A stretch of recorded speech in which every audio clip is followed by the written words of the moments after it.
C'est la parole. La parole était avec Dieu. Et en elle était la lumière.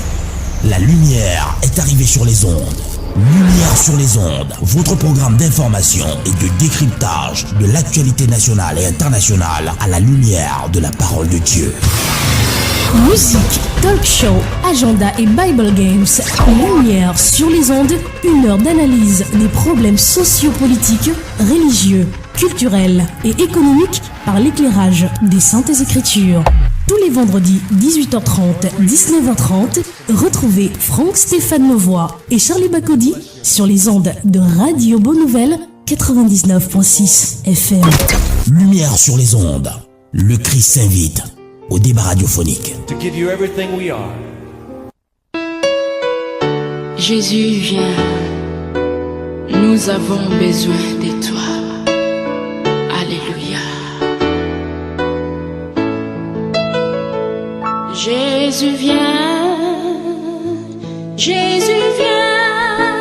Nous t'accueillons. Jésus, viens au milieu de nous. Nous t'accueillons. Jésus, viens au milieu de nous. Saint-Esprit, viens. Oui, viens. Nous t'accueillons. Saint-Esprit au milieu de nous. Nous t'accueillons. Nous t'accueillons.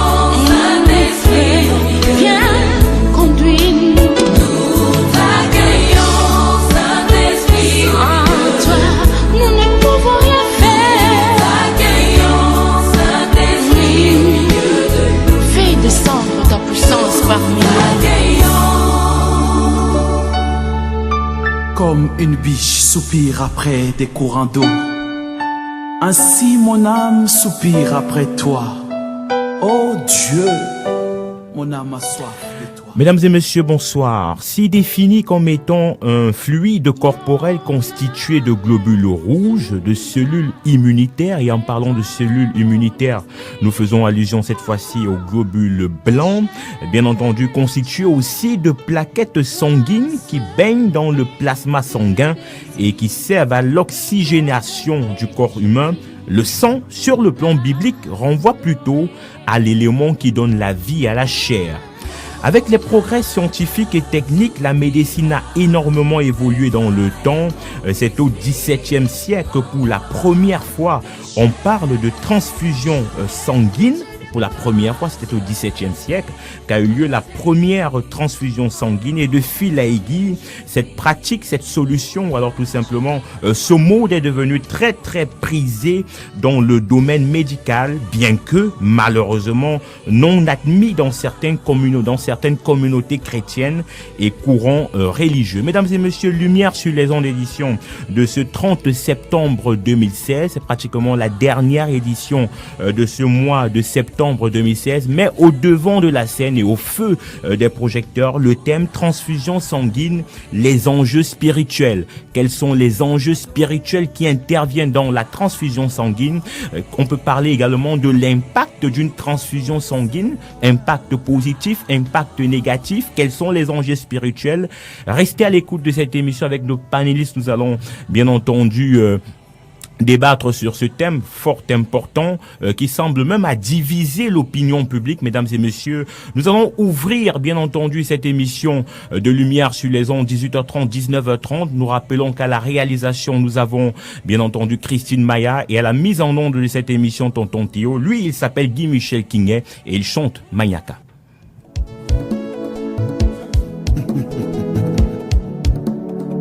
Lambola Maniaka.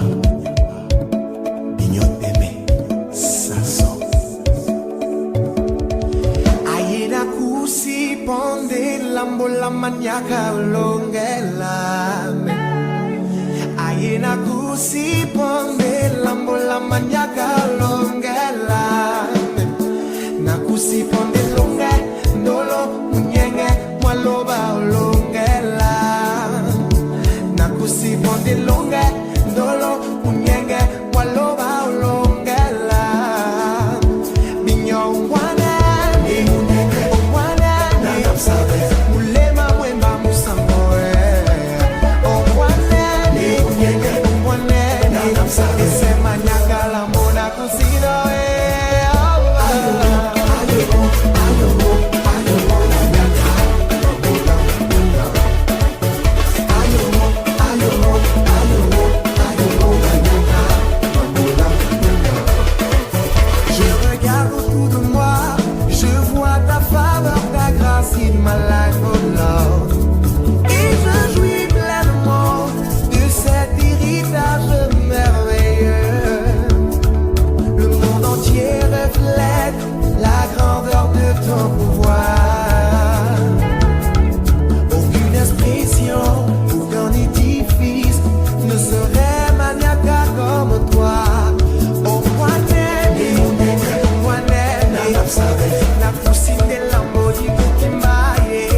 À Dieu la gloire. C'est merveilleux.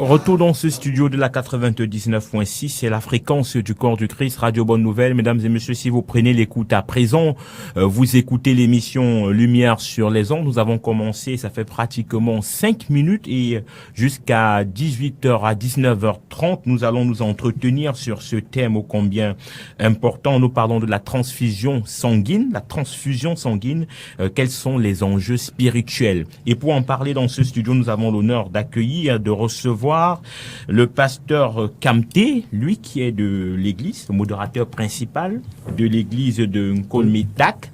On rappelle qu'en off, vous nous avez fait savoir que Nkolmitak, ça voulait dire la montagne de la joie. Du coup, l'église de Nkolmitak, c'est l'église non seulement qui est située sur la montagne, mais dans cette montagne règne la joie. Voilà. Bonsoir pasteur et bienvenue. Bonsoir mon frère, Dieu te bénisse et bon courage. Merci infiniment. Alors, est-ce que vous attestez vraiment qu'il y a de la joie dans votre ministère? Je vous invite à venir voir. Il y a beaucoup de joie là-bas. Ok. De venir voir et après d'aller raconter. Voilà, c'est très bien. Donc ça se transformera en ministère de va et raconte. C'est pas ce que j'ai dit. Okay. Élie Bertrand Tchabda, oui. Vous vous êtes présenté. Bonsoir et bienvenue. Bonsoir Frère Stéphane, bonsoir mon papa, bonsoir à tous les auditeurs de Radio Bonne Nouvelle, bonsoir à tous les auditeurs, fidèles auditeurs des Lumières sur les ondes. Alors Élie Bertrand Tchabda, on parle de transfusion sanguine. Oui. Vous savez que ce thème, ou alors que ce groupe de mots oui. Divise les communautés, divise l'opinion publique. Il y a certains qui estiment que la transfusion sanguine, donner son sang, relève de, je vais dire, de quelque chose de pas faisable. Parce que oui. Le sang, c'est l'âme, le sang, c'est la piété, ça représente quelque chose sur le plan spirituel. Oui. Et d'autres estiment que on peut donner son sang encore qu'on sait que en le faisant, on peut sauver une vie et ça peut être salutaire oui. Pour la personne qui en a besoin. Donc là, on a décidé de parler de ce thème afin que sur la base de la parole de Dieu, vous qui êtes des hommes de Dieu, vous puissiez éclairer. Mais la première question que je vais vous poser, c'est de savoir que représente le sang pour le corps, pour l'esprit oui. Et pour l'âme.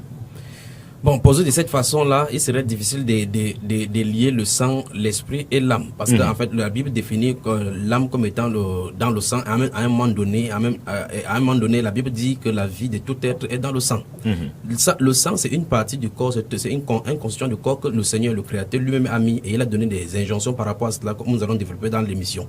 Mais qui t'a dit, par exemple, la Bible dit, pour entrer en plein pied là-dedans, que la chair et le sang ne peuvent pas hériter du royaume. Donc, on n'entre pas le royaume avec le sang. On n'entre pas de manière charnelle dans le royaume et le sang ne peut pas être là-dedans. Et par conséquent, il faut qu'on admette qu'il y a une explication propre au sang. Vous parlez de la division par rapport à la transfusion sanguine des différentes communautés.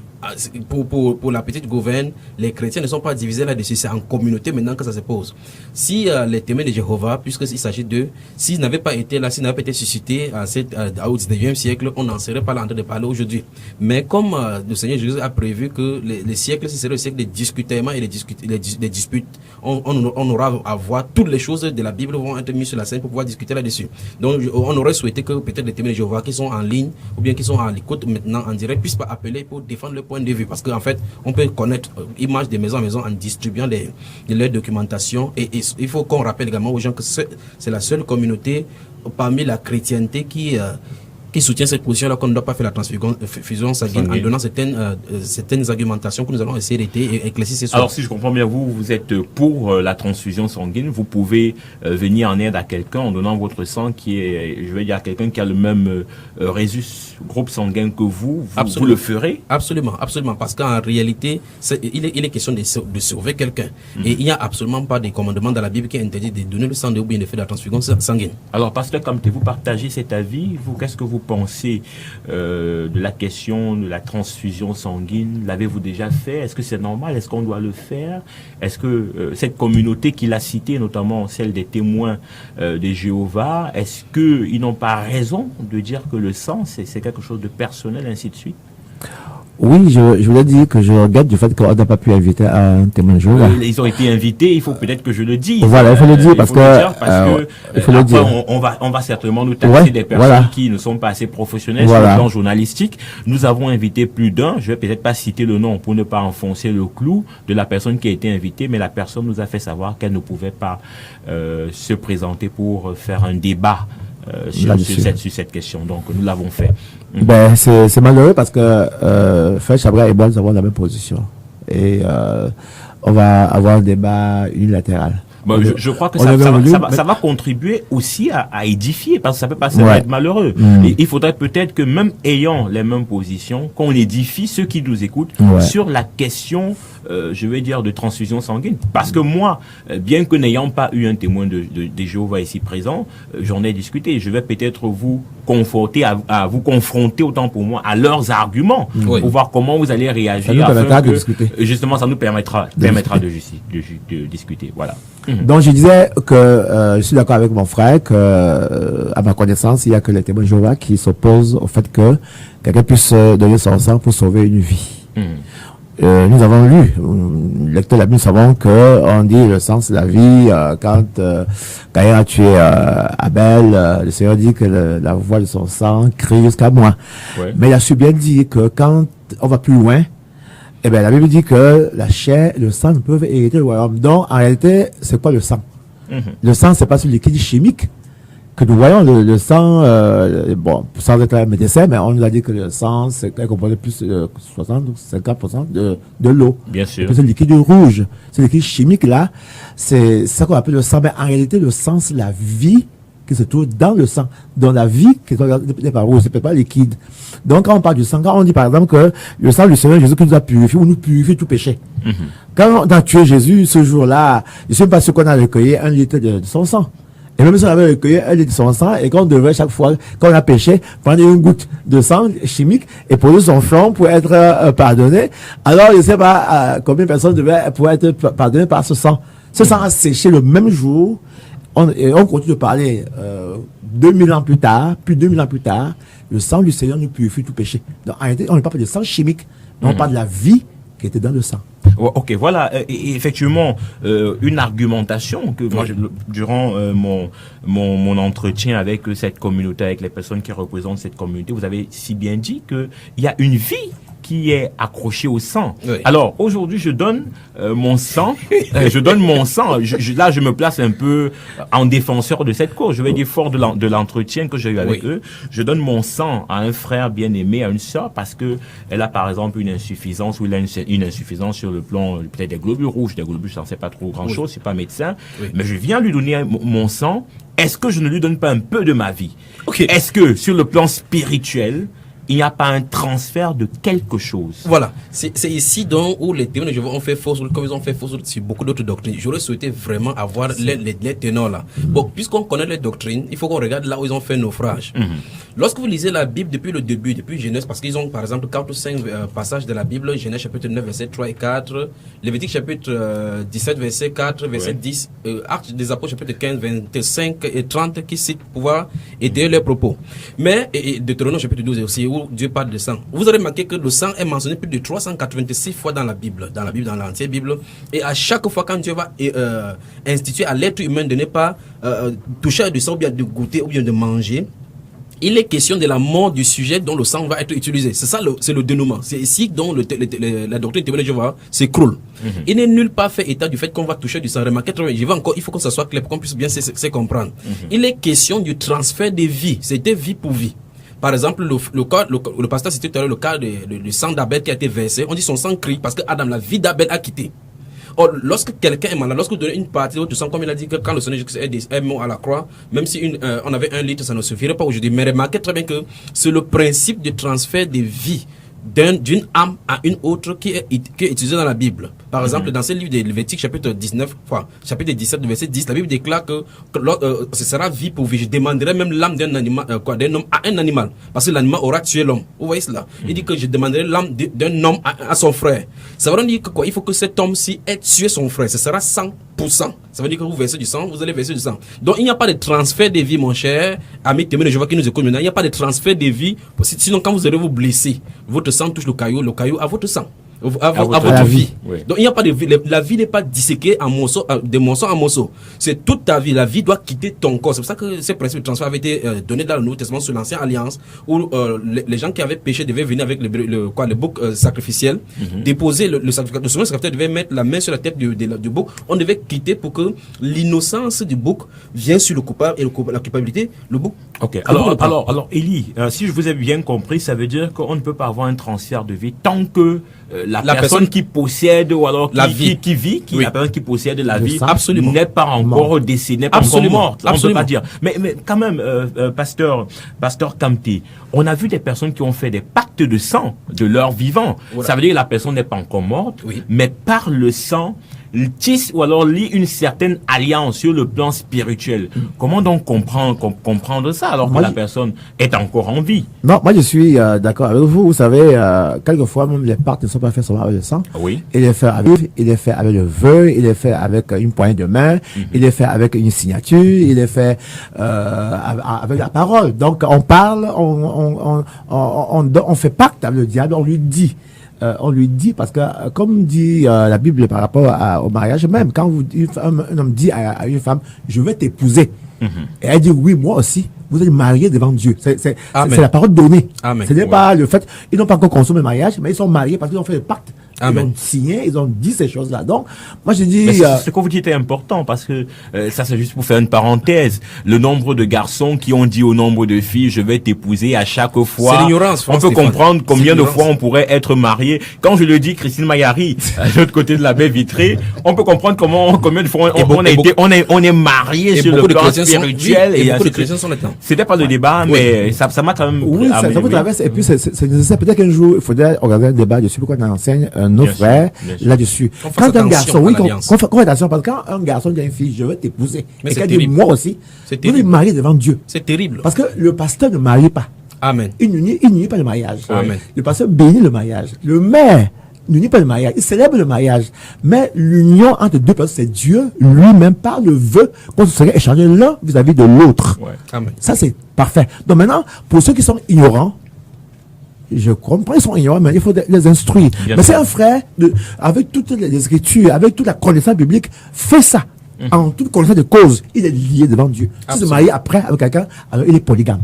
Amen. Parce qu'il savait cela. Mais c'est surprenant, là, pasteur, quand c'est surprenant de votre part. Je n'ai jamais eu un pasteur qui dit cela droit comme ça. Non, c'est clair. C'est ce que j'enseigne. Je prêche mariage et divorce. Un garçon qui dit à une femme, je veux t'épouser, et qu'elle dit, moi aussi, je veux t'épouser. Devant Dieu, ils sont mariés. Amen. Ok, donc on rappelle aux différents auditeurs que ils sont en train d'écouter l'émission Lumière sur les ondes et nous avons pour thème ce soir les enjeux spirituels de la transfusion sanguine. Vous vouliez réagir? Oui, le thème c'est tellement important puisque le mariage est lié au sang, puisque la célébration du mariage, la nuit de noces est liée aussi au sang dont on a parlé. Il faut que nous les chrétiens et particulièrement les jeunes pasteurs qui s'investissent dans le ministère fassent attention parce que on a vu le cas des pasteurs qui ont gâté les familles comme ça, gâté les chrétiens comme ça en promettant des mariages, celles aimaient avec à d'autres jeunes filles au niveau de l'assemblée et qui finalement épousent d'autres filles. Et on a comme ça l'impudicité au milieu de l'église. Dans Proverbe chapitre 20, le verset 25, la Bible déclare que c'est un piège pour l'homme que de prendre des engagements sacrés et de ne réfléchir qu'après avoir fait un vœu. Et dans le livre des Nombres chapitre 30, comme le pasteur disait tout à l'heure, verset 3, la Bible déclare que si quelqu'un fait un vœu à l'Éternel, il va s'atteler à accomplir ce qu'il a dit. Sinon, il va pécher devant l'Éternel. C'est pour ça qu'il voulait seulement fermer cette parenthèse-là avec ces quelques versets. Alors, on va être d'accord ici dans ce studio afin d'aller de manière chronologique dans ce débat et d'amener également les auditeurs à pouvoir comprendre et à nous suivre. Oui. On est tout à fait d'accord que la Bible ne proscrit pas de transfusion sanguine. C'est ce que vous avez dit. Non, je suis d'accord. Alors, on est d'accord. Ça veut dire qu'il n'y a pas d'interdiction formelle. Non. En ce qui concerne la transfusion sanguine. Oui. Donc, on est d'accord. On est aussi d'accord sur un autre point, selon lequel, quand on parle de vie dans le sang, ça veut dire que quand on parle de vie, ou alors vous avez pris l'exemple dans le livre de Genèse, où le sang de Caïn a crié jusqu'au Père, c'est effectivement parce que la vie de Caïn avait déjà été enlevé. enlevé. Absolument. Donc, on ne peut pas dire que on transmet de la vie alors qu'on est encore vivant et que sa vie est peut-être départagée dans le sang et nous-mêmes on a une autre vie. Oui. Dans Apocalypse chapitre 6, le verset 9, nous voyons effectivement, lorsqu'on ouvre le 5e son, on voit effectivement que sous l'autel ou des sacrifices du Seigneur Jésus-Christ, on dit sous l'autel, j'ai vu les âmes de ceux qui avaient été décapités. Vous voyez, on ne dit pas que j'ai vu l'esprit, on a dit j'ai vu les âmes. Et la Bible déclare effectivement que l'âme de toute chair est dans le sang. On dit que ceux-ci, ces gens-ci, ce n'étaient pas des chrétiens, de toute façon, parce qu'ils étaient encore sous l'autel. On dit, j'ai vu sous l'autel les âmes de ceux qui avaient été décapités à cause de la parole de Dieu, du témoignage du Seigneur Jésus. Vous voyez? Donc, ils étaient sous l'autel. Et leurs âmes, ils criaient vengeance. Ils criaient jusqu'à quand, Seigneur, tu as tiré vengeance sur notre tête. Donc, ils avaient quitté la scène. Donc, il faut qu'on comprenne que la vie dont on parle, c'est pour cela je crois qu'il faut qu'on entre dans la pensée des témoins de Jéhovah pour commencer à comprendre comment ils interprètent les versets bibliques dont ils utilisent pour soutenir les doctrines. Alors, frère, est-ce qu'on peut partager ici, pour peut-être aller dans cette partie, le livre dans le Nouveau Testament, le livre de Actes des Apôtres 15, absolument. Actes des Apôtres 15 à partir avec le chapitre le verset 20. Est-ce que vous pouvez partager? Je souhaite que ce soit vous qui lisiez ce chapitre et qu'on puisse l'écouter. Vous jouez là aux anciens des témoins de Jéhovah. Actes 15-20. Chapitre 15, le verset 20. La Bible déclare: mais qu'on leur écrive de s'abstenir des souillures des idoles, de l'impudicité, des animaux étouffés et du sang. C'est ce qui est écrit dans ce chapitre. Oui, car depuis bien des générations, Moïse a dans chaque ville des gens qui le prêchent, puisqu'on le lit tous les jours de sabbat dans les synagogues. Verset 22. Alors il parut bon aux apôtres et aux anciens et à toute l'église de choisir parmi eux et d'envoyer à Antioche avec Paul et Barnabas, Jude appelé Barsabas et Silas, hommes considérés entre les frères. Il les chargeait d'une lettre ainsi conçue: les apôtres, les anciens et les frères, aux frères d'entre les païens qui sont à Antioche, en Syrie et en Cilicie, salut. Ayant appris que quelques hommes partis de chez nous et auxquels nous n'avions donné aucun ordre vous ont troublé par leur discours et ont ébranlé vos âmes, nous avons jugé à propos, après nous être réunis tous ensemble, de choisir des délégués et de vous les envoyer avec nos bien-aimés Barnabas et Paul, ces hommes qui ont exposé leur vie pour le nom de notre Seigneur Jésus-Christ. Nous avons donc envoyé Jude et Silas qui vous annonceront de leur bouche les mêmes choses, car, verset 28, car il a paru bon au Saint-Esprit et à nous de ne vous imposer d'autres charges que ce qui est nécessaire, savoir de vous abstenir des viandes sacrifiées aux idoles, du sang, des animaux étouffés et de l'impudicité, choses contre lesquelles vous trouverez bien de vous en tenir garde à Dieu.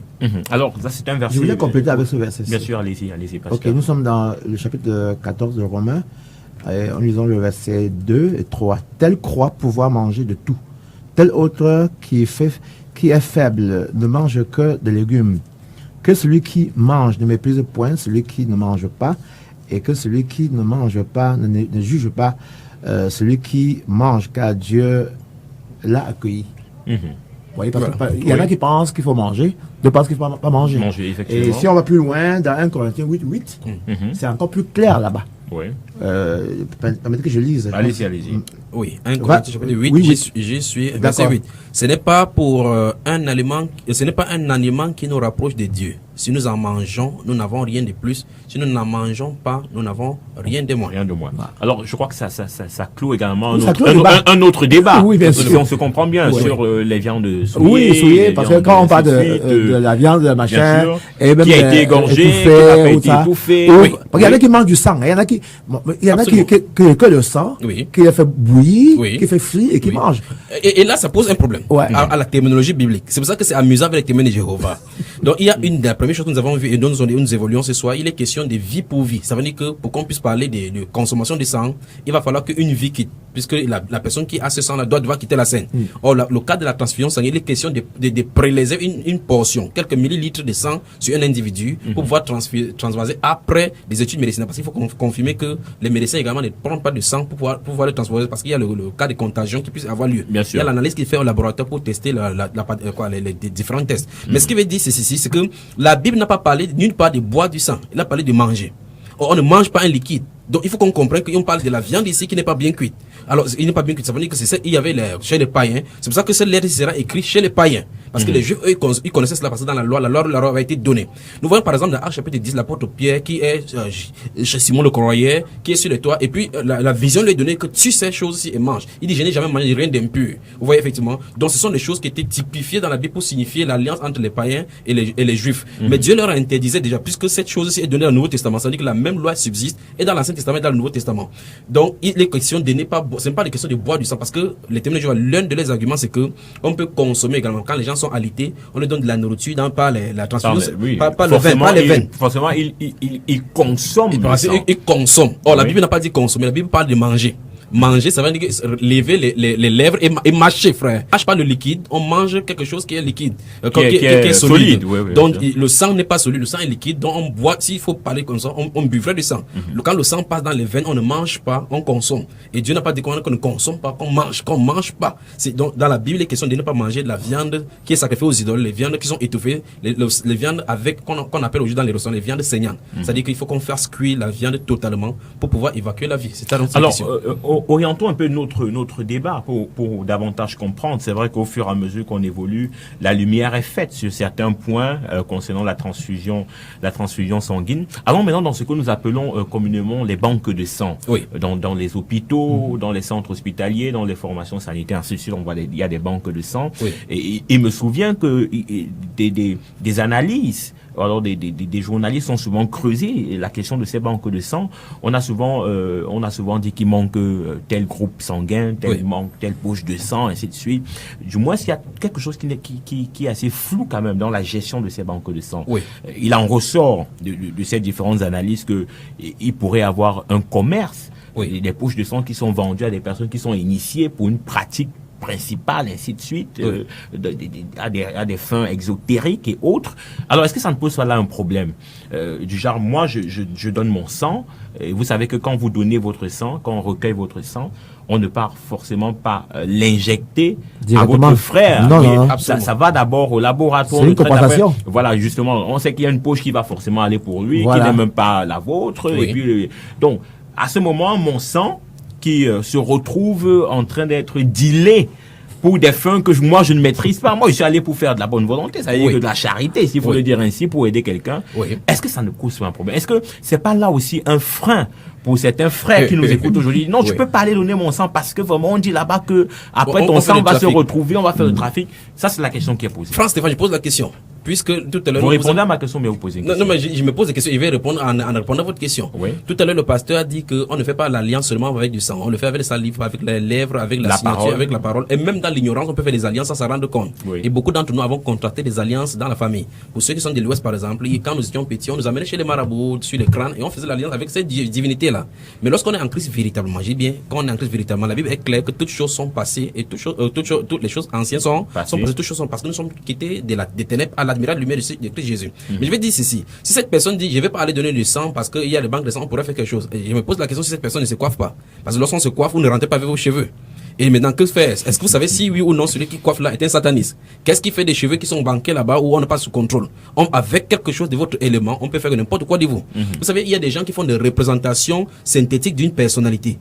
Et il suffit seulement d'injecter quelque chose qui vous appartient, soit un bout de tissu de vous, soit des cheveux, et c'est suffisant pour avoir une marionnette de votre part et de piquer et injecter n'importe quoi. C'est pour cela que si on est en crise, on n'a pas peur de toutes ces choses-là. Il n'est pas question de faire que, sinon vous allez quitter ce monde-ci. Nous sommes dans le monde, nous ne fonctionnons pas comme le monde. Lorsque nous agissons n'importe quoi par amour, il n'y a pas de puissance contre l'amour. Donc vous ne pouvez pas éviter cela en disant que peut-être on prend le sang pour pouvoir faire des sacrifices avec, parce que lorsque vous dormez, les satanistes le font. Et on le fait avec les souris, on vous pique. Il y a des gens qui dorment, ils entendent les morceaux de souris. Il suffit d'une goutte de sang et c'est parti. Mais lorsqu'on est gardé, caché avec Christ en Dieu, on n'a pas peur de ces choses-là. La peur de la sorcellerie devient une futilité, tout simplement. Ok. Alors, pasteur Kamté, moi, de manière personnelle, est-ce que vous avez déjà donné votre sang? Malheureusement, je pense pas. Disons que il m'est arrivé plusieurs fois d'y penser. Hein, mais là, vous défendez quand même des valeurs non, moi, que vous n'appliquez pas. Moi, j'ai peur. Il dit que faites ce qu'il dit, mais ne faites pas ce qu'il fait. Non, mais vous voulez dire au pasteur Kamté. Je suis quelqu'un de très, très fragile. Ah, ok. Alors, à chaque fois où il a fallu que je donne du sang, j'ai préféré payer quelqu'un pour le faire pour moi. Ah, ok. Bon, maintenant, je veux dire que si moi, j'ai grandi à Douala depuis l'âge de 17 ans. Il y a du sang à Douala. Mais fondamentalement, si nous sommes ici et qu'il y a quelqu'un qui doit mourir parce qu'il n'a pas du sang, il faut que je donne mon sang. Là, je vais le faire. Et si vous allez mourir par la suite aussi, parce que quand vous faites comment? Si on enlève votre sang, vous mourrez, quoi, vous faites? Non, je sais pas, je sais pas vous dire, mais la Bible dit que, il n'y a pas le plus grand amour. Pour que deux ça pour ses amis. Donc vous allez de votre sang pour vous mourir. Si je pense que ça peut sauver quelqu'un, je le ferai. Oui. Surtout que vous savez que vous êtes déjà sauvé parce que vous avez Christ. Maintenant, c'est autre chose. Je voudrais ajouter sur ce que le frère disait, c'est pas sur le pasteur. Le frère, voilà, c'est bien. Je disais que, voilà, quand on veut faire une œuvre charitable, si on se pose toutes les questions, on peut plus rien faire. Même l'argent, on a pris en deux côtés. Quelqu'un donne son argent, de cet argent, on a fait plein de choses. Je ne veux pas citer ça ici. Oui. Maintenant, je ne veux pas faire, commencer à dire que bon, à la banque des sangs, on a fait telle et telle chose. Est-ce que c'est prouvé? Parce que si on commence à... Justement. Voilà, donc je ne veux pas... ce sont des enquêtes qui sont plus ou moins... voilà, on prend avec des pincettes, voilà, on n'affirme pas. Voilà, on n'affirme pas. Voilà. Donc, il ne faut pas que les auditeurs pensent que non, ils ne peuvent pas aller donner leur sang. Si quelqu'un veut donner son sang, il donne. Maintenant, le reste, ça appartient aux médecins, au biologiste qui prend ce sang-là. Qu'est-ce qu'il fait avec? Il va rendre compte devant Dieu de tout ce qu'il aura fait avec cela. Moi, j'ai fait mon travail. J'ai dit, ok, on me dit, il faut donner du sang. Je donne. Maintenant, je crois dans mon cœur que ça va servir à quelque chose et je rentre. Maintenant, si on se fait des choses avec, ça dépend du souvent. Vous donnez votre argent, vous donnez un vêtement, vous donnez un cheveu, et puis, vous donnez chez le coiffeur, il vous coiffe. Après, vous laissez vos cheveux. On peut prendre ça pour faire plein de choses, vous voyez. Donc, moi, je dis, et puis maintenant, je n'ai pas peur. Un frère, un chrétien, né de nouveau, rempli de Saint-Esprit, ne peut pas être attaqué par les esprits sataniques. Il ne peut pas être envoûté. Bien sûr. C'est possible. Ok, alors. Maintenant, moi, je veux aussi dire, parce que là, je veux aussi dire que s'il arrive qu'un chrétien soit dans une faiblesse, c'est-à-dire que s'il laisse une brèche, Satan frappe. Parce que souvent, quand Satan laisse une brèche, nous, les chrétiens ne frappent pas. Mais si le chrétien laisse une brèche, Satan frappe. Lui, il ne rate jamais. S'il y a une brèche, il frappe. Nous, on finit de frapper, mais lui, il frappera toujours. Donc, il ne faut pas laisser la brèche. Ok. Alors, oui, frère. En fait, je vais regarder encore sur un autre angle seulement pour banaliser cette doctrine de la non-transfusion sanguine des témoins de Jéhovah. C'est que si quelqu'un est chrétien, par exemple, imaginons un peu, est-ce qu'en enlevant une partie du sang pour mettre chez un païen, la personne devient, le sang de la personne devient chrétien, la personne devient chrétien? Parce que nous avons la vie de Christ en nous. La vie de Christ en nous ne concerne pas notre sang. Il s'agit d'une vie spirituelle. Donc le fait qu'on soit chrétien ne fait pas que notre sang devienne maintenant le sang chrétien. Dans ce cas, c'est qu'on n'aura pas besoin de convertir déjà avec les évangiles, c'est qu'il prend mon sang à la maison, il donne à tous mes enfants, il devient chrétien. Mais est-ce que sur le plan, bon, c'est vrai que sur le plan physique, on peut pas comprendre ce que vous êtes en train de, je veux dire, on ne peut pas dire que vous n'avez pas raison sur le plan physique, mais est-ce que sur le plan spirituel, j'entendais également quelqu'un c'est un chercheur qui disait qu'aujourd'hui il pense que on pourrait arriver à un autre groupe sanguin qui serait celui-là des véritables chrétiens qui ont réellement le sang de Christ en eux. Et il faut qu'ils rêvent. Le sang de Christ ne peut pas couler dans nos veines de cette façon-là. On a l'ADN de Christ de façon spirituelle. Parce que nous avons un corps. Comme nous avons un corps charnel, la Bible déclare que l'apôtre Paul dit dans 2 Corinthiens chapitre 5 qu'il est sûr que s'il quitte ce corps, il sera auprès du Seigneur. Donc, il y a un autre corps qui nous habite. Nous quittons cette tente terrestre, ce qui détruit, qui a des difficultés. Nous avons une autre tente qui nous attend. Et un Jean de chapitre 3 dit que tel il est, tel nous serons. Ce corps spirituel, ce corps glorieux. Tel il est, tel nous sommes. Absolument. Tel nous sommes. Absolument. Vous avez dit tel nous serons. Non, tel nous sommes dans ce monde-ci, absolument, en forme de Christ. Mais il parle en termes de cette image-là, parce qu'il nous a fait, personne n'est encore avec cette image, parce que vous êtes ici, vous pouvez pas traverser le mur. Pourtant, vous êtes physique. Mais Christ ressuscité peut traverser le mur, mais peut manger avec ce même corps-là, mais peut plus mourir. Donc, c'est exactement, quand nous serons ressuscités, c'est exactement comme ça que nous serons. C'est dans ce corps dont il est question. Et par conséquent, il n'est pas possible d'avoir l'ADN, quelque chose de spirituel, de calculer avec les appareils de laboratoire. Donc, celui-là, il peut toujours continuer à rêver ainsi. Ok. Alors, transfusion sanguine, les enjeux spirituels, c'est le talk show de ce soir, mesdames et messieurs. Vous êtes connectés sur la 99.6, c'est Lumière sur les ondes. Nous allons prendre une respiration musicale et revenir juste après pour continuer ce débat.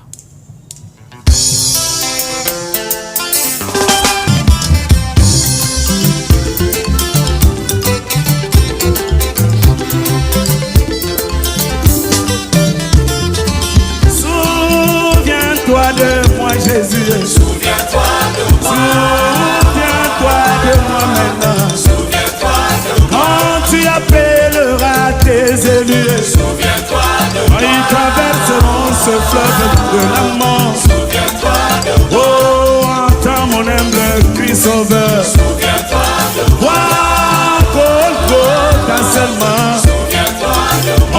parcouru ces jours-là, là, toi Jésus. Souviens-toi de moi. Comment tu as vu ton souffrir. Souviens-toi de moi. Et tout cela c'était pour moi Jésus. Souviens-toi de moi. C'était pour que je sois justifié.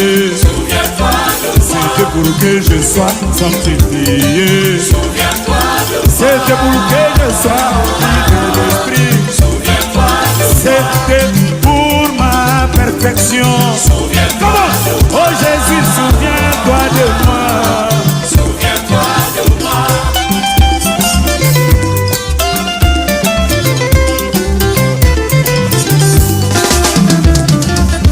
Quand tu appelleras ceux de Paris, souviens-toi de moi. Oh, dans mon humble Christ Sauveur, souviens-toi de moi. En bénissant les autres mains, souviens-toi de moi. Dans mon humble Christ Sauveur, souviens-toi de moi. Oh, souviens-toi de moi Jésus. Souviens-toi de moi.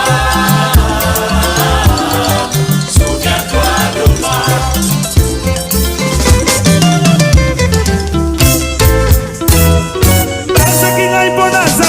Solo Masia yonde bozi nanga.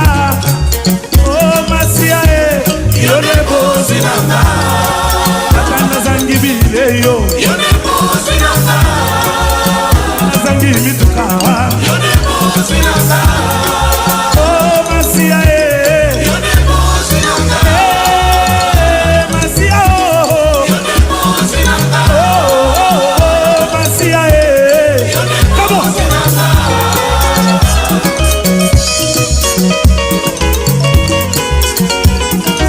Satana memaki yo likolo na ngomba atalisaki yo bozwi ya mokili oyo olobaki ye bozwi na ngai nalona ye o masiya ye yo nde likya na nga molimo mosantu ye yo nde mosolo na nga o masiya ye yo nde mosi na nga.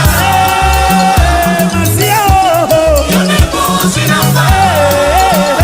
Masiya yo nde mosi na nga.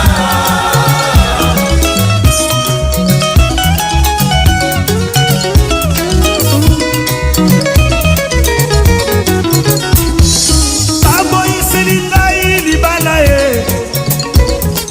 baseki ngai mpo na zanga mosolo o masiya ye yo nde likya na nga o masiya ye yo nde monganga na nga molimo mosantu Retour dans ce studio de la 99.6, la fréquence du corps de Christ. Nous écoutions l'Ifoko du ciel qui chante Souviens-toi de moi.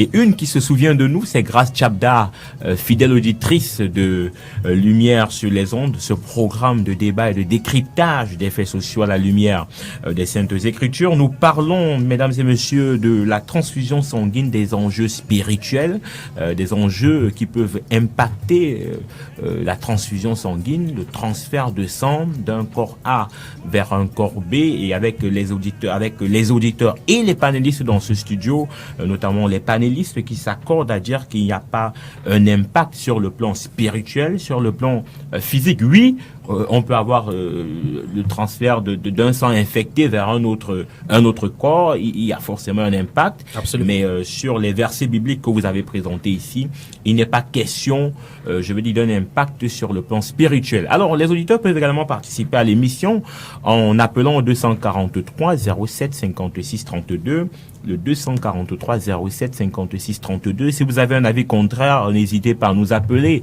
à partager avec nous. Si vous avez des questions, n'hésitez pas également à nous appeler, à partager avec nous. Vous pouvez également nous faire des messages au 699 49 37 90, le 699 49 37 90 et le 243 07 56 32. Alors, retour dans ce studio, est-ce que le sang peut et doit être vendu?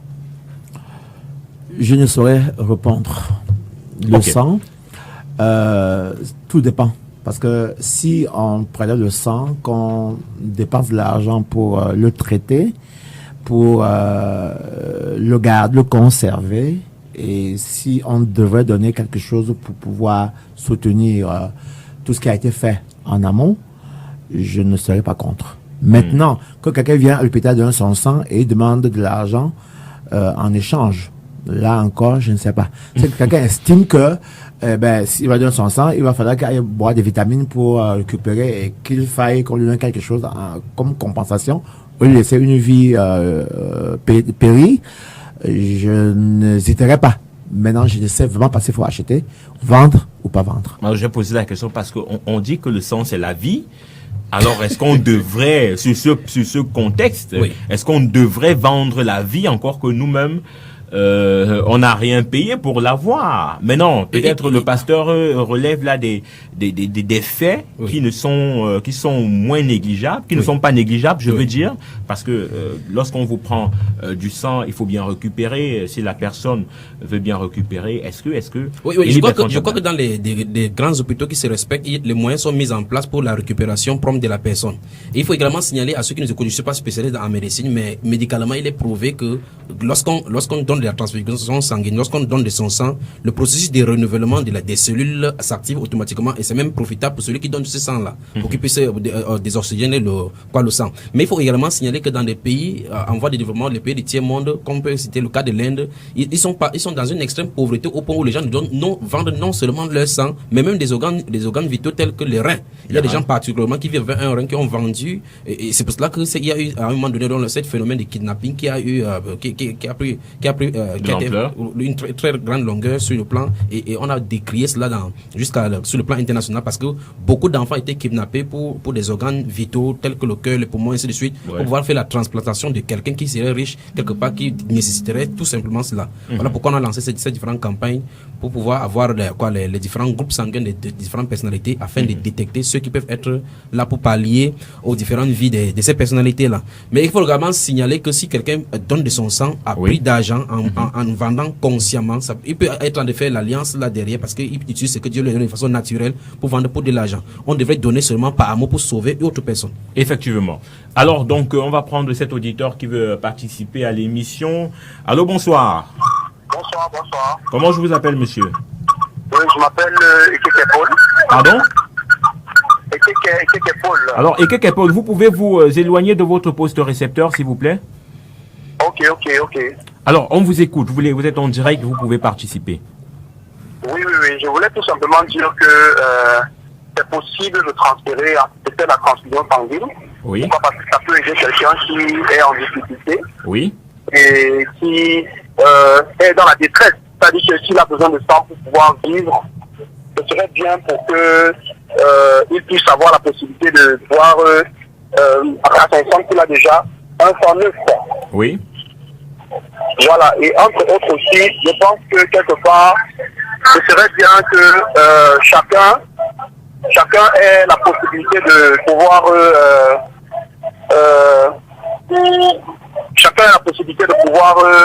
en fait, acheter le sang ou vendre son sang. Pourquoi? Parce que c'est quand même son propre sang et chacun est libre de pouvoir, si il voit quelqu'un qui est dans le besoin de ce sang-là, de pouvoir l'aider et aussi de pouvoir, pourquoi pas, avoir quelque chose en retour pour pouvoir renouveler ce sang-là, d'acheter des médicaments ou acheter peut-être des vivres pour pouvoir régénérer le sang. Oui. Et celui-là qui va bénéficier de ce sang aussi a la possibilité de prolonger, on peut dire ça comme ça, prolonger quelques espérances de vie. Pourquoi? Parce que s'il a demandé ce sang, c'est parce qu'il est en difficulté véritablement et que s'il n'y a personne qui peut lui donner ce sang-là, il risque de mourir. Okay. Donc ça va sauver une vie, bien qu'une vie ne s'achète pas.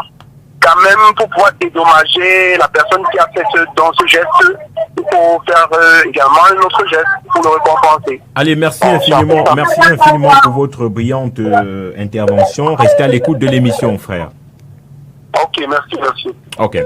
Alors, on a écouté l'avis. C'était une contribution, c'était peut-être pas une question. Ça ne demande forcément pas qu'on y réagisse. Mais alors, moi, je vais quand même prendre la fin de vos propos.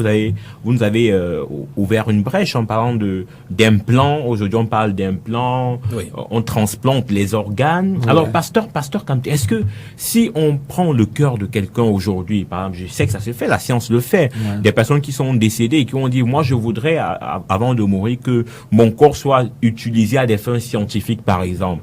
On prend le cœur de cette personne-là et qu'on l'implante à une personne qui a peut-être une insuffisance au niveau du cœur ou alors son cœur ne fonctionne pas bien. On lui donne ce cœur. Est-ce que la personne qui reçoit le cœur de cette autre personne, la Bible déclare que c'est de l'abondance du cœur, que la bouche parle. Alors, est-ce que cette personne forcément n'est pas, entre guillemets, possédé par cette autre personne qui lui a donné son cœur? Quand on dit possédé, c'est sur le plan positif, pour dire que est-ce que il n'épouse pas les mêmes habitudes, est-ce que il ne commence pas à réagir comme cette personne sur la parole de Dieu qui dit que c'est de l'abondance du cœur que la bouche parle? Oui, je pense que le cœur a une fonction de pomper le sang et de le distribuer dans tout notre corps. Et si on devait parler de ce que vous dites, il faut aller plutôt au niveau de la mémoire. Oui. J'ai vu une émission récemment, une dame a reçu une opération de crâne. Oui. Et il y a les neurones que les médecins, parce qu'elle parlait 4 langues. Alors là où on devait soigner, on devait détruire 2 langues. On lui a demandé quelles sont les langues qu'elle voudrait perdre. Oui. Elle a dit qu'elle voulait perdre l'espagnol et le portugais, je pense. Oui. Et on a travaillé cette partie-là, justement. Elle a perdu. Elle parlait couramment 4 langues. Et quand elle s'est réveillée, elle parlait les 2 langues qu'elle restaient, donc le français et l'anglais. Wow. Donc, je pense que épouser d'habitude, parler, être intelligent, c'est vrai que le cœur peut participer, mais en réalité, ça provient du cerveau. Alors, on vous a testé que si on fait ce transfert de, je dis n'importe quoi, si on va aujourd'hui prendre la mémoire de Einstein et qu'on vient l'implanter dans un sujet vivant, ce gars, il est à même de pouvoir réaliser les mêmes exploits. Je ne sais pas pour quelle sorte il y a la mesure de sortir le cerveau de quelqu'un pour transplanter le cerveau de quelqu'un. Okay. Maintenant, si on nous dit que c'est les neurones qui captent, qui gardent ces choses-là, okay, qui commandent notre corps, si on pourrait l'enlever au point de ne pas endommager, alors cela pourrait être possible. Okay. Mais maintenant, encore faut-il qu'on y arrive. Okay. Par contre, le cœur, c'est un organe, comme on dit, qui pompe le sang. Lui, c'est en train de pomper le sang. C'est le moteur. C'est un moteur qui pompe le sang dans tout le corps. Alors, transfusion sanguine, les enjeux spirituels, vous pouvez participer à l'émission, mesdames et messieurs, 699 49 37 90, 699 49 37 90 et le 243 07 56 32, 243 07 56 32 par appel ou alors par SMS. Alors, on va lire ce message. Bonsoir à vous en studio, je m'appelle Henri. Je pense que la transfusion sanguine peut être dangereuse, que c'est quand le sang peut être souillé spirituellement. Alors, il insiste, oui, et ça me permet de poser une question. Oui. Vous avez quelqu'un qui n'a pas donné sa vie à Jésus-Christ, quelqu'un qui vit une vie, permettez la répétition, une vie de désordre, quelqu'un qui va avec des femmes à gauche et à droite, dans le cas d'un homme, oui, et qui vient donner son sang. Est-ce que il parle d'un impact spirituel? Est-ce que Franck Stéphane, vous pouvez me permettre maintenant d'entrer dans les profondeurs de ces choses? Allez-y, je vous en prie. Dieu, lui, il a commandé la première transfusion sanguine. C'est dans la Bible, ça, maintenant. Donc, je vais toucher entre Adam et Ève? Non, mais enfin, depuis même entre nous, là, maintenant. Remarquez très bien que c'est l'homme qui porte la sémence. Et c'est l'homme qui injecte la sémence. Lorsque la gamète femelle mâle rencontre la gamète femelle, il y a fusion. 23 chromosomes viennent du père, 23 viennent de la mère, il y a fusion. Lorsque l'enfant est développé en tant que fœtus dans le ventre de la mère, il y a corrélation entre la mère et l'enfant au travers des cordons ombilicaux. Oui. Donc le sang circule d'un endroit à un autre. Regardez le cordon ombilical comme cette tuyau qu'on met dans le bras de quelqu'un, il faut que le sang y circule. Donc les témoins, je vais l'admettre ou non, ils ont reçu des transfusions sanguines. Qu'ils l'admettent, oui ou non, l'enfant qu'ils ont dans leur ventre, naturellement, reçoit des transfusions sanguines, sans qu'ils le sachent. Ça, c'est Dieu qui l'a fait ainsi. Parce qu'il faut que 23 chromosomes viennent du père, 23 de la mère. Autrement dit, que tous les témoins de Jéhovah, quand ils conçoivent les femmes, ils coupent le cordon ombilical. parce que c'est la transfusion sanguine naturelle que Dieu a prônée. Maintenant, dit que il y a la souillure parce que quelqu'un qui est non chrétien prendrait le sang de celui qui est chrétien prendrait le sang de non chrétien. C'est là il faut comprendre maintenant le langage biblique. Dans Marc au chapitre 7, si nous lisons la reproche faite au Seigneur Jésus-Christ lorsque les pharisiens sont venus lui donner les injonctions en disant que tes disciples mangent le repas, ils ne respectent pas la tradition des anciens. Oui. Le Seigneur Jésus-Christ leur a dit que ce qui entre dans la bouche de l'homme ne souille pas l'homme, c'est ce qui en sort qui souille l'homme. Puis il va expliquer plus tard au verset 15 que car c'est du cœur, là ce que nous avons appelé le moteur, c'est du cœur que sortent donc les meurtres, les souillures, ainsi de suite. Donc, ça veut dire par exemple que si on fait la transplantation, d'après ce que si on comprend le Seigneur Jésus-Christ et la façon de déterminer, je vais le comprendre, si on fait la transplantation du cœur d'un meurtrier, on vous donne d'un grand bandit, vous êtes par exemple à une femme à qui on vous donne, vous devenez une grande bandite. Non, ce n'est pas comme ça. Dans le livre de 1 Pierre au chapitre 1, au chapitre 2, le verset 3, la Bible déclare, bien-aimés, je vous exhorte comme étrangers et voyageurs sur la terre à vous abstenir des convoitises charnelles qui font la guerre à l'âme. Donc il faut qu'on comprenne effectivement que l'être humain est tridimensionnel. Dans 1 Thessaloniciens chapitre 4, 25, le verset 24, 23 et 24, la Bible déclare donc qu'il faut que tout notre être soit conservé pur, irrépréhensible jusqu'à la venue du Seigneur Jésus-Christ, notre corps, âme et esprit. Et maintenant il faut qu'on comprenne effectivement que l'âme l'âme a une forme exactement comme nous le sommes. J'ai cité aujourd'hui le livre des Actes, des Apocalypse au chapitre 6, le verset 9 qui parle de ces cinquièmes sauts là. Lorsqu'on a ouvert le cinquième saut, les âmes, on a vu les âmes de ceux qui étaient qui criaient vengeance. Donc les âmes sont vivantes exactement comme nous. L'âme n'est pas liquide. L'âme, c'est une partie spirituelle de l'homme où le siège des passions et des désirs. Quand vous dites par exemple que j'ai la passion pour telle ou telle chose, ça se trouve dans l'âme.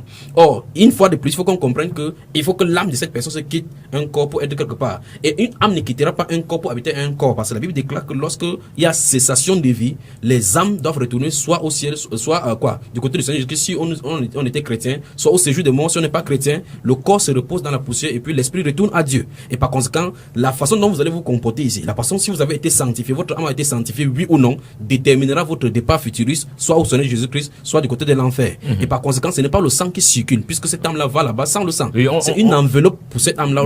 On l'a compris, puisque vous nous avez fait, c'est pas vous qui, la parole de Dieu qui Absolument. Dit que la chair et le sang n'hériteront pas le royaume des cieux. Ça veut dire que la chair ne peut pas la chair et le sang ne peuvent pas influencer sur le processus d'ascendance spirituelle. Donc pour répondre à celui-ci, prenons un exemple, supposons qu'il soit chrétien. Son père était un franc-maçon, comme on en a plein ici. Comment se fait-il qu'il soit chrétien alors qu'il a reçu 23 chromosomes d'un franc-maçon?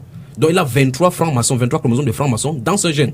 Comment il est chrétien? Donc ça veut dire que ce n'est pas comme ça. Vous voyez en Abraham, deux semences sortent, une semence est rejetée, l'autre est prise. Pourtant c'est la même semence. Donc il ne s'agit pas de cela, il s'agit de quelque chose de spirituel. Donc effectivement on peut prendre, comme on a dit ici dans l'émission, le sang pour faire quelque chose. C'est pas seulement le sang qu'on peut prendre pour faire des alliances, pour faire des choses avec, pour faire le contagion avec. La transfusion sanguine, on donne la transfusion sanguine, c'est exactement comme si vous laviez, vous versez votre eau, comme vous l'avez dans une rigole, dans un marigot pour ceux qui sont dans les champs, votre corps, tout ce que vous avez versé, lavé sur vous, coule quelque part. Et les esprits des eaux aussi peuvent le faire.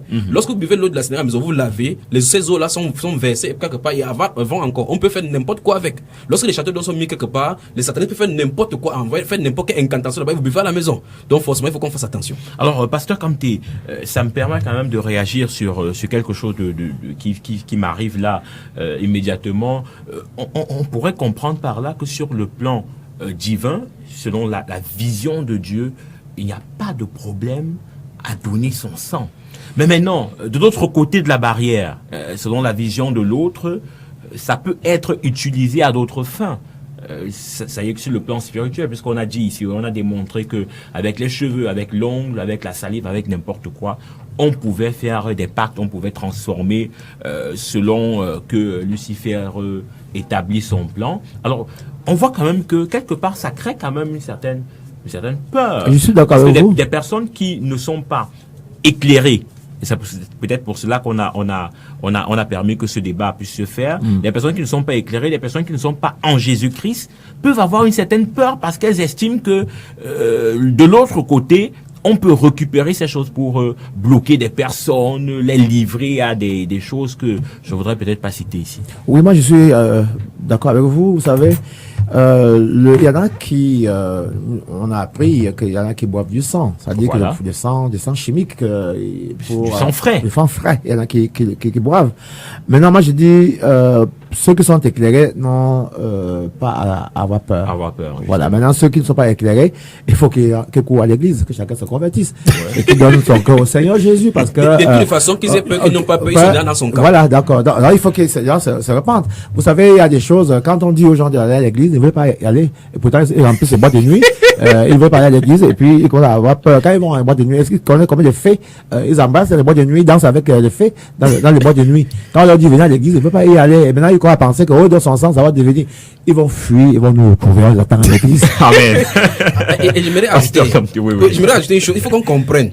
Lorsque vous donnez votre sang, comme on a parlé de cette alliance avec Satan, remarquez très bien que la Bible, dans 1 Corinthiens chapitre 15, lorsqu'il parle de l'état de résurrection, le corps qui est sémé au verset 41, la Bible déclare qu'il est sémé, parlant du corps, il est sémé méprisable, il ressuscite glorieux. Ça veut dire par exemple les gens qui ont été amputés parce que de l'accident, ou bien parce que d'une anomalie de diabète par exemple, dont les jambes ou les mains ont été amputées. S'ils sont chrétiens et qu'ils ressuscitent, est-ce qu'ils vont ressusciter avec un seul jambe? Non. Avec une seule jambe? Que non, les gens, ils auront des jambes. Ça veut dire que quand on est tué quelqu'un, écrasé par la voiture, noyé partout, la Bible déclare que les morts ressusciteront de toute façon. Qu'on est brûlé par, comme les Indiens le font en brûlant, en révélant la cendre, Dieu va les amener à la résurrection. Ça veut dire que le sang et la chair ne peut pas effectivement hériter. Donc, que vous fassiez l'accident, qu'on transplante votre cœur, vous n'allez pas venir là-bas avec une tête nouvelle, avec une partie de cœur. Il n'y a pas des zombies à la résurrection. Vous serez exactement comme Christ vous avez fait venir dans le monde.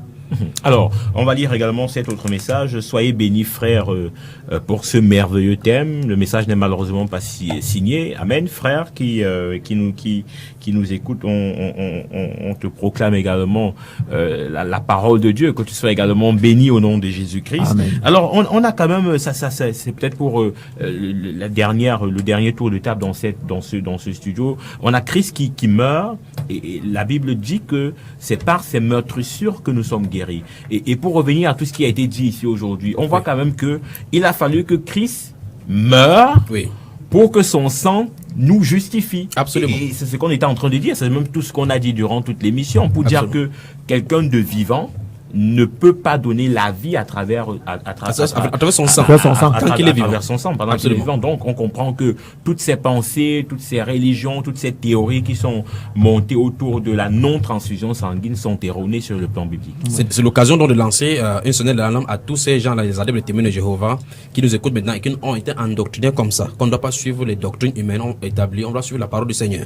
Comme le Seigneur dit dans Marc chapitre 7, que pourquoi vous anéantissez fort bien la parole de Dieu au profit de votre tradition. C'est leur tradition qu'ils ont établie. Aucun apôtre n'en a fait cas et ils ont commencé à inventer ces choses-là. Et beaucoup de personnes, il y a eu beaucoup de procès comme ça en Europe, partout, contre les témoins de Jéhovah qui ont laissé les leurs mourir comme ça. Donc il est temps que les témoins de Jéhovah se repentent et reviennent à l'ordre parce que le sang de Jésus-Christ, notre Seigneur et notre Sauveur, nous a purifié de toute iniquité. Il était l'enseigne que nous, on n'a plus peur de perdre la vie, mais nous donnons gratuitement notre sang à quelqu'un qui veut mourir parce que Christ est aussi mort pour nous. Et merci Élie Bertrand Tchabda. Pasteur Kamte, votre dernier mot mon dernier mot, des auditeurs. Oui, mon dernier mot, c'est de dire à chacun d'entre ceux qui nous écoutent ce jour que le sang, c'est la vie.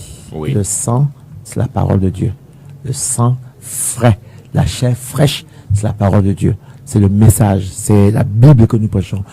Si on pense qu'on peut se faire la transfusion sanguine, doit venir recevoir la parole de Dieu, qui est cette chair fraîche dont les aigles ont besoin. Donc à tous, nous invitons pour changer de vie, changer de comportement et de rentrer pour pouvoir laisser Christ être leur sauveur personnel. Merci infiniment d'avoir honoré par votre présence à ce programme. Merci à tous ceux qui nous ont écoutés. Merci à Christine Maya qui a mis en onde qui a réalisé autant pour moi cette émission, et à tonton Théo qui a mis en onde et qui me fait de grands signes pour me dire mais attends, je suis quand même le doigt d'or ici à Radio Bonne Nouvelle et on le reconnaît. Merci à tonton Théo, merci à tous ceux qui ont écouté, mesdames et messieurs. Donnons-nous rendez-vous vendredi prochain pour une autre émission. D'ici à là, que le Seigneur vous bénisse. Passez un excellent week-end. Jésus vient.